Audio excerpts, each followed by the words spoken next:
Bom dia, igreja, graça e paz. As crianças até 10 anos podem sair para o seu momento especial.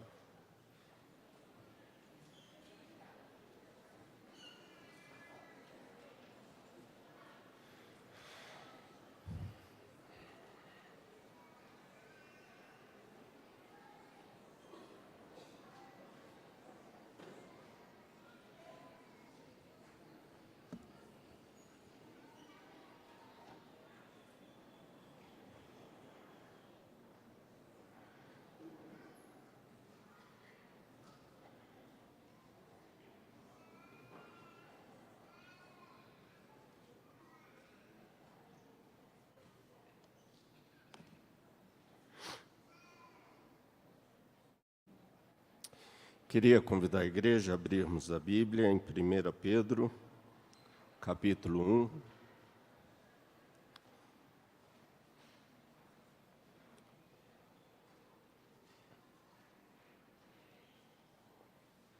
Primeira Pedro, capítulo 1.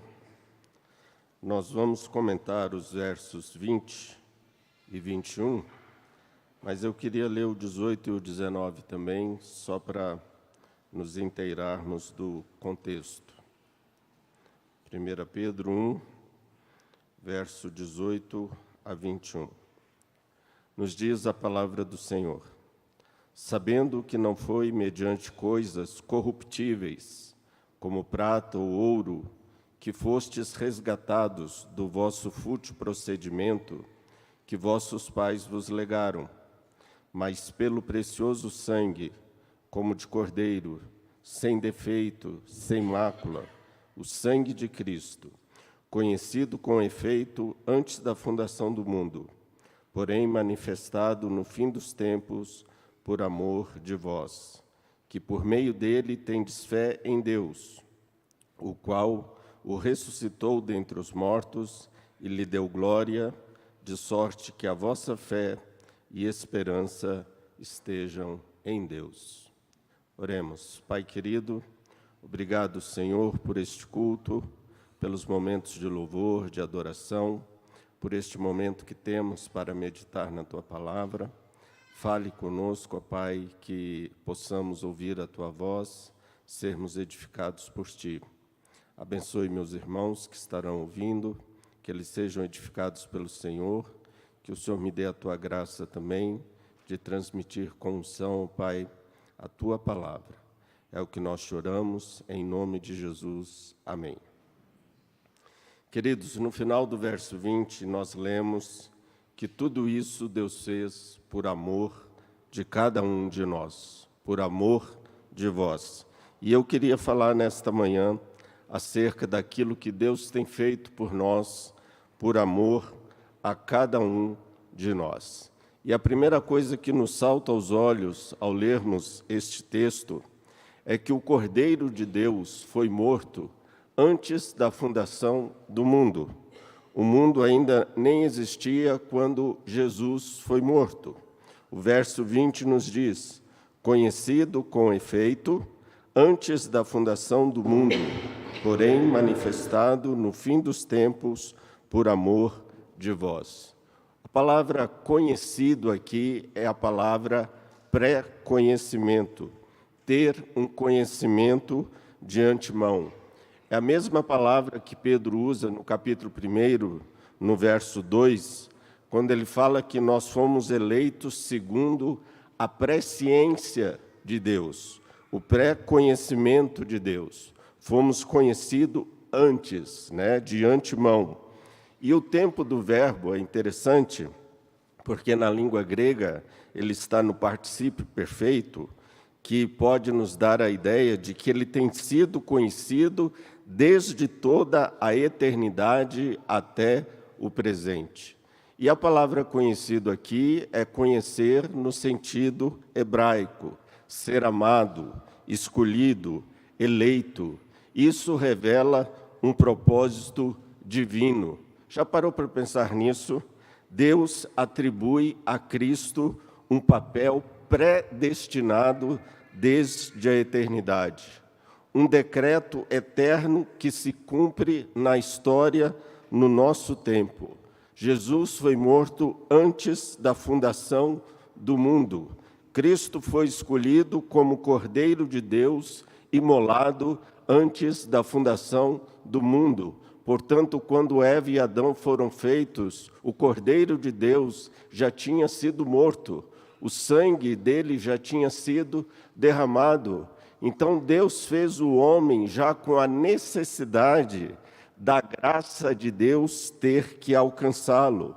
Apocalipse também, no capítulo 13, verso 8, Apocalipse nos fala que Jesus foi morto antes da fundação do mundo, e o texto nos diz: e adorá-la-ão todos os que habitam sobre a terra, aqueles cujos nomes não foram escritos no livro da vida do Cordeiro que foi morto desde a fundação do mundo.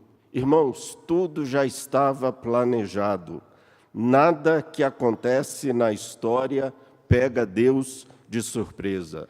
As nossas doenças não pegam Deus de surpresa. As nossas pandemias não pegam Deus de surpresa. Deus, desde antemão, já tem tudo determinado.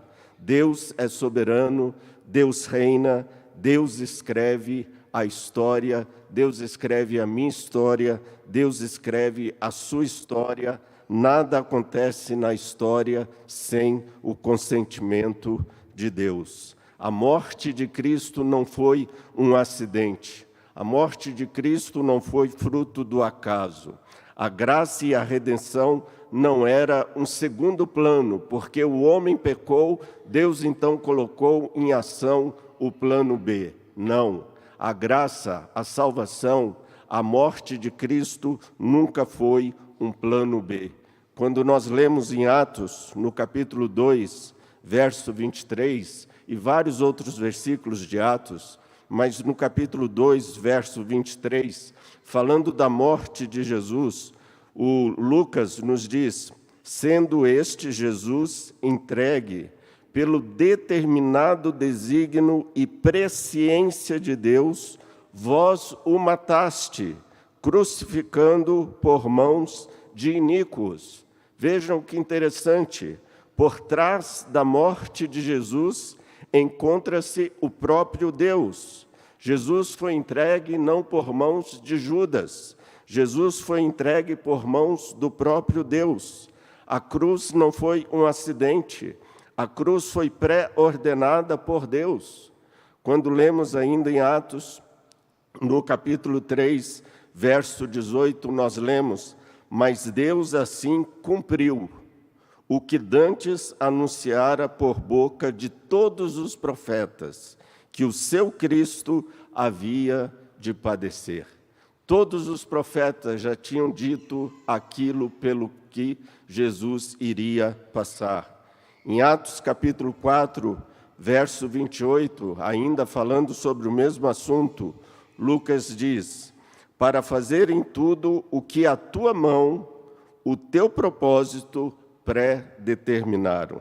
Isto, irmãos, além de nos mostrar a pré-existência de Cristo, isso quer dizer que aqueles que Deus quis salvar por meio de Cristo já haviam sido salvos e a sua salvação decidida desde a eternidade. Efésios 1:4 fala que Deus nos elegeu nele antes da fundação do mundo, e Ele fez isso por amor a nós. O nosso Deus é um Deus de propósitos. Nada acontece por acaso. Nada foge ao controle de Deus. O nosso respirar está nas mãos de Deus. A nossa vida, como diz o salmista, está nas mãos de Deus. Nada acontece sem que Deus permita. E aqui, no caso, a morte de Cristo na cruz do Calvário, levando os nossos pecados, nos resgatando, nunca foi um plano B. Tudo já estava planejado por Deus. Quando o primeiro Adão foi criado, Deus já tinha em mente o segundo e perfeito Adão, que era Cristo. O Cordeiro sem mácula já existia. Ou seja, no Kairós de Deus, Cristo já havia sido imolado.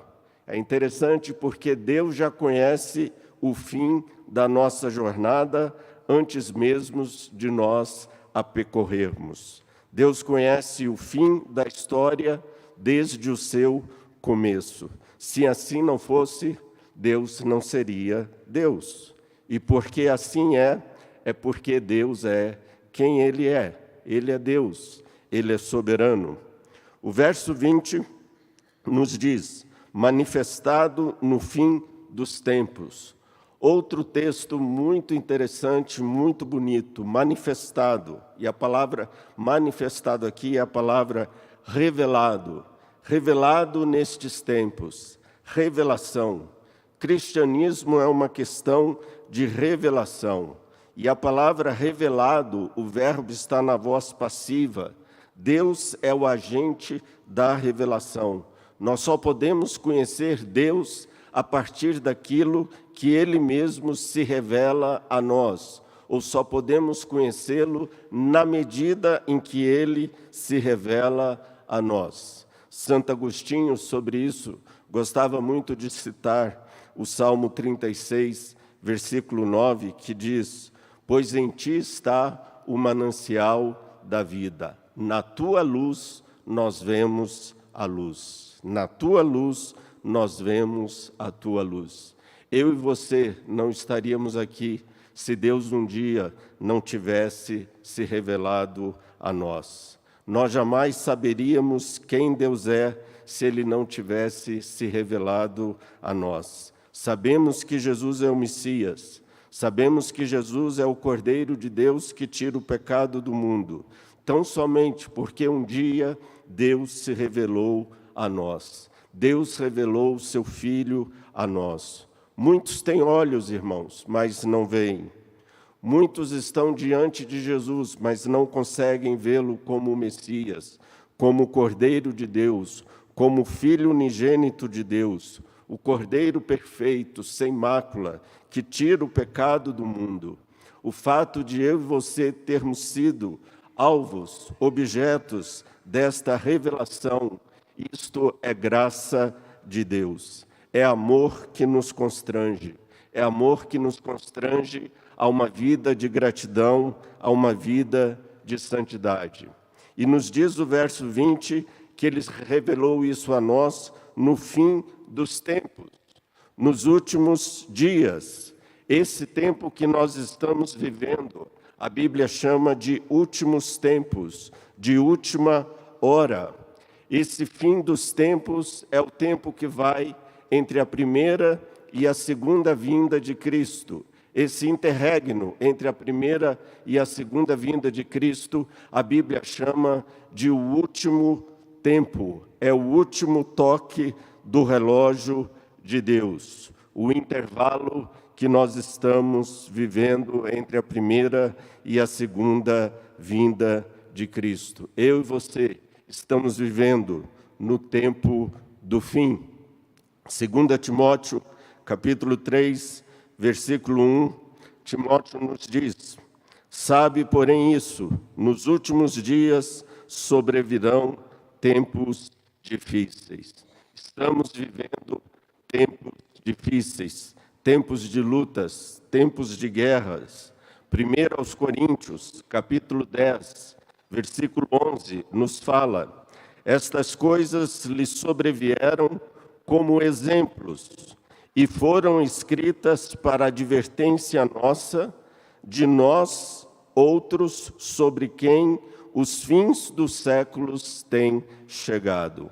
O fim dos séculos tem chegado até nós. E por amor a nós, Jesus tem se manifestado a nós. Tudo o que Deus fez foi por amor a nós. O amor de Deus por nós nos constrange. Paulo fala isso em 2 aos Coríntios 5,14. Pois o amor de Cristo nos constrange. O amor de Deus, irmãos, é a nossa motivação suprema para uma vida de santidade, para uma vida de gratidão, sabendo que a nossa vida está nas mãos do Deus eterno. Se tem algo que nos muda, se tem algo que muda o nosso comportamento, se tem algo que muda os nossos relacionamentos, é o amor.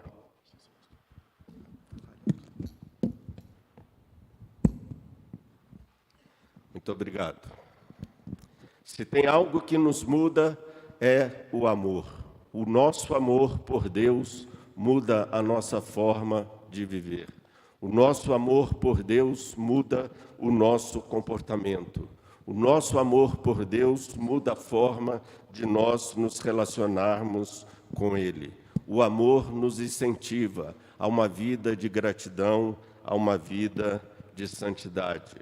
Mas o último verso, o verso 21 desse texto que nós lemos, nos diz que por meio dele tendes fé em Deus, o qual ressuscitou dentre os mortos e lhe deu glória, de sorte que a vossa fé e esperança estejam em Deus. De sorte que a vossa fé e esperança estejam em Deus. Graças a Deus, a minha fé e a minha esperança não está no Lula.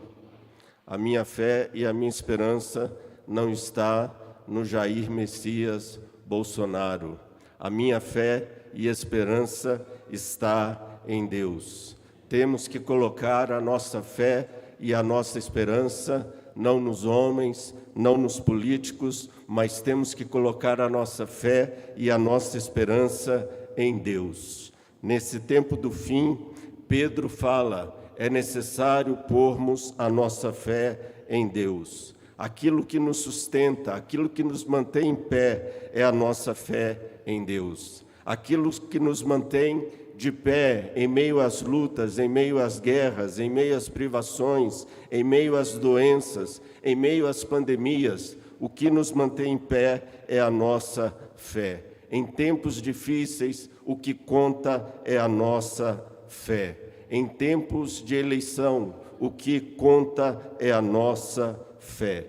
Tendes fé. Interessante porque a fé no Novo Testamento e no Antigo Testamento também, mas no Novo de forma bem mais clara, a fé é um dom. Nós lemos o texto muito conhecido de Efésios 2:8, que nos diz que pela graça sois salvos mediante a fé. E isto, a fé, não vem de vós, é dom de Deus.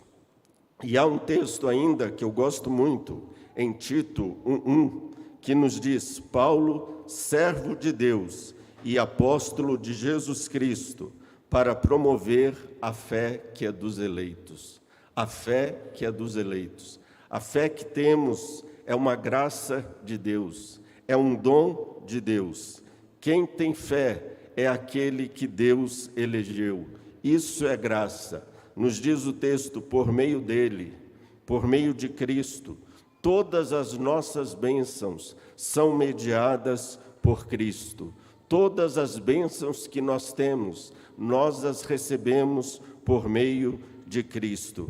Por que nós cremos em Deus? Porque Deus nos deu fé suficiente para que nós creiamos nele. Porque Deus ressuscitou Jesus dos mortos, nos diz Pedro. A ressurreição é basilar para a nossa fé. A ressurreição de Cristo é algo extremamente importante. Paulo fala em 1 Coríntios 15, versículo 13 e 14, falando da importância da ressurreição de Cristo, ele nos diz, e se não há ressurreição de mortos, então Cristo não ressuscitou. E se Cristo não ressuscitou, é vã a nossa pregação e é vã a nossa fé. A doutrina norteadora da fé cristã é a nossa crença na ressurreição de Jesus Cristo. Sem o acontecimento da Páscoa, não haveria perdão dos nossos pecados, não haveria salvação, não haveria resgate. Nos diz Pedro ainda que ele lhe deu glória, Deus o exaltou. Servimos um Cristo exaltado pelo próprio Deus. Filipenses 2:9, nós lemos Paulo dizendo: pelo que também Deus o exaltou sobremaneira, e deu a ele um nome que está acima de todo nome. A nossa fé, a nossa esperança estão em Deus. Na ressurreição de Jesus, o crente tem a garantia de que ele vai ressurgir na ressurreição de Jesus. Verso 21 termina dizendo: de sorte que a vossa fé e esperança estejam em Deus. Em que você tem posto a sua fé e a sua esperança? Fé e esperança sempre andam de mãos dadas. Fé e esperança estão intimamente ligadas. A glória que Jesus tem agora será um dia a nossa glória no momento da nossa ressurreição. Isso mostra-nos que a humilhação, o sofrimento, a morte daqueles que pertencem a Jesus, um dia haverá de ser culminada na nossa ressurreição em triunfo e glória eterna. Nós estamos momentaneamente com os pés no vale, mas o coração no céu. É essa esperança que sustenta a nossa vida, é essa fé em Deus que sustenta a nossa vida. Nossa fé, irmãos, está baseada em um acontecimento objetivo, a ressurreição de Jesus.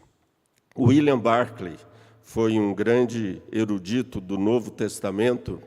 No seu comentário sobre esta parte de Pedro, ele nos diz: por sua morte, Jesus nos emancipou do pecado e da morte.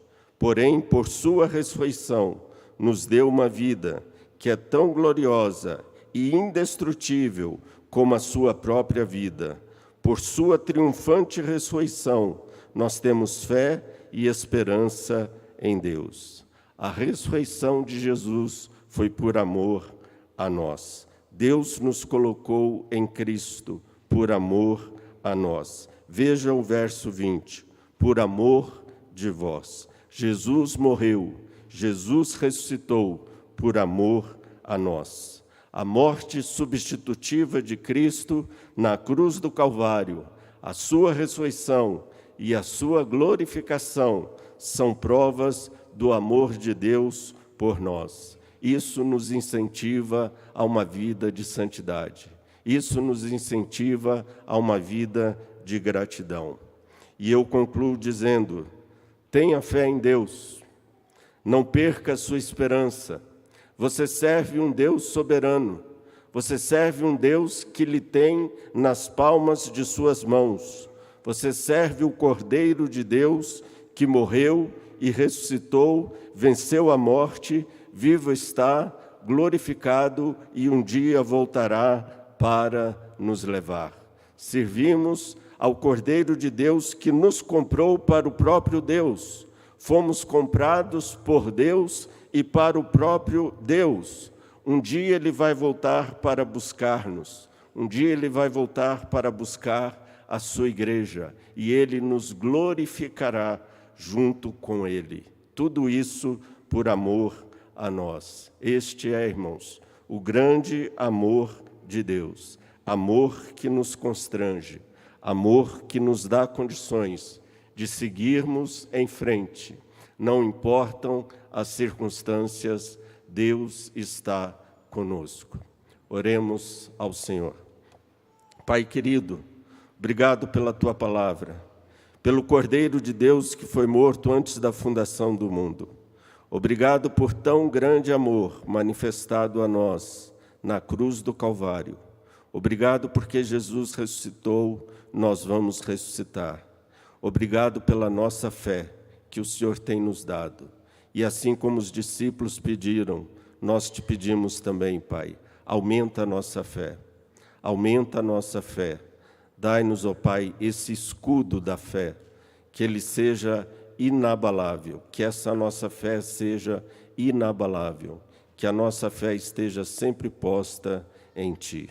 Assim te agradecemos, pedindo a Tua bênção sobre a Tua igreja, em o nome de Jesus. Amém. Deus nos abençoe, queridos.